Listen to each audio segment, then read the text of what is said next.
21 മാസത്തിനിടെ ഒരിക്കൽ പോലും ഞാൻ ഈ ഗസയിൽ നിന്നുള്ള വാർത്ത നൽകുന്നത് നിർത്തിയിട്ടില്ല. ഇന്ന് പക്ഷേ ഞാൻ വിവരിക്കാൻ കഴിയാത്ത വേദനയോടെ തുറന്നു പറയുന്നു. ഞാൻ വിശപ്പിൽ മുങ്ങുകയാണ്, ക്ഷീണിച്ച് തളരുകയാണ്.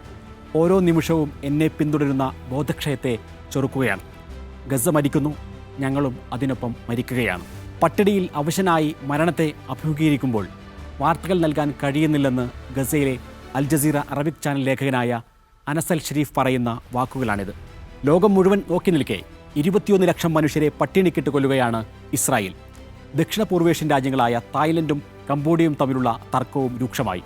ഇരു രാജ്യങ്ങളും സൈനികമായി ഏറ്റുമുട്ടിയതോടെ യുദ്ധസമാന സാഹചര്യം രൂപപ്പെട്ടു. കഴിഞ്ഞ ആഴ്ചയിലെ പ്രധാന ലോക വാർത്തകൾ സമഗ്രമായി കാണാം. വേൾഡ് വിത്തസിലേക്ക് സ്വാഗതം. വിശപ്പിനേക്കാൾ ഉച്ചത്തിലുള്ള ശബ്ദമില്ല എന്നൊരു അറബി പഴമൊഴിയുണ്ട്.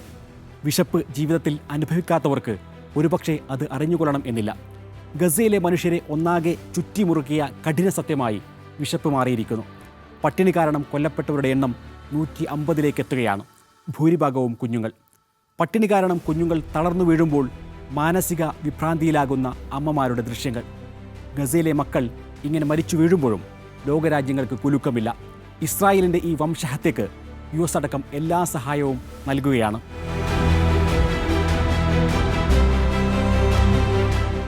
ഇസ്രായേലിന് വലിയ തിരിച്ചടിയാവുകയാണ് സൈനികരുടെ ആത്മഹത്യ.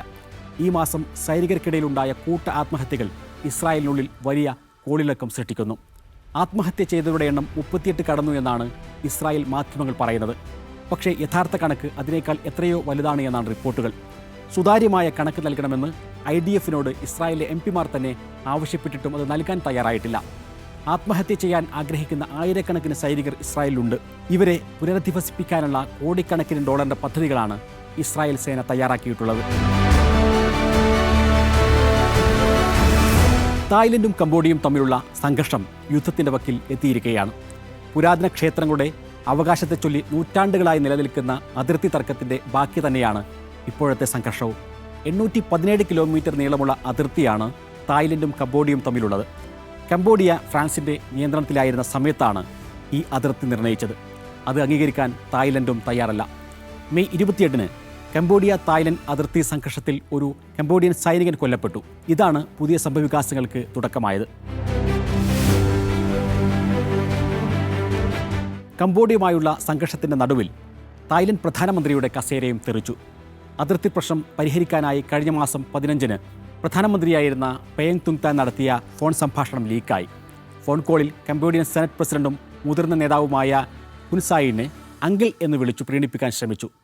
തായ് സൈനിക ജനറലിനെപ്പറ്റി മതിപ്പില്ലാതെ സംസാരിച്ചതും വിവാദമായി. ഇതോടെ തായ്ലൻഡിൽ പ്രതിഷേധം ആളിക്കത്തുകയായിരുന്നു. ഇതിന്റെ പേരിൽ തായ്ലൻഡ് പ്രധാനമന്ത്രി പെയങ് തുങ്താൻ ഷിനവത്രയെ കോടതി പുറത്താക്കി.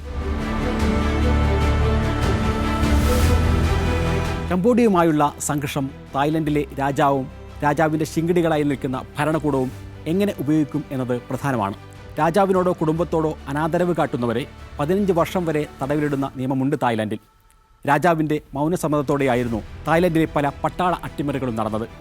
ജനം സാമ്പത്തികമായി പൊറുതിമുട്ടുമ്പോൾ സുഖലോലുപനായി കഴിയുന്ന രാജാവ് എന്തിന് എന്ന ചോദ്യം ഉയരുകയായിരുന്നു.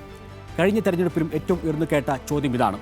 2020-ൽ കോവിഡ് ശക്തമായ സമയത്ത് രാജാവ് അതിൽ നിന്ന് ഒളിച്ചോടി ജർമ്മനിയിൽ സുഖവാസത്തിന് പോയി. അവിടെ നിന്നുള്ള നഗ്ന ദൃശ്യങ്ങൾ വരെ പുറത്തു വന്നു. അതോടെ ജനം ഇളകി മറിഞ്ഞു. അന്നു മുതലാണ് രാജാവിനെതിരെ സംസാരിക്കാൻ തായ്ലൻഡിലെ ജനം ധൈര്യം കാട്ടിത്തുടങ്ങിയത്.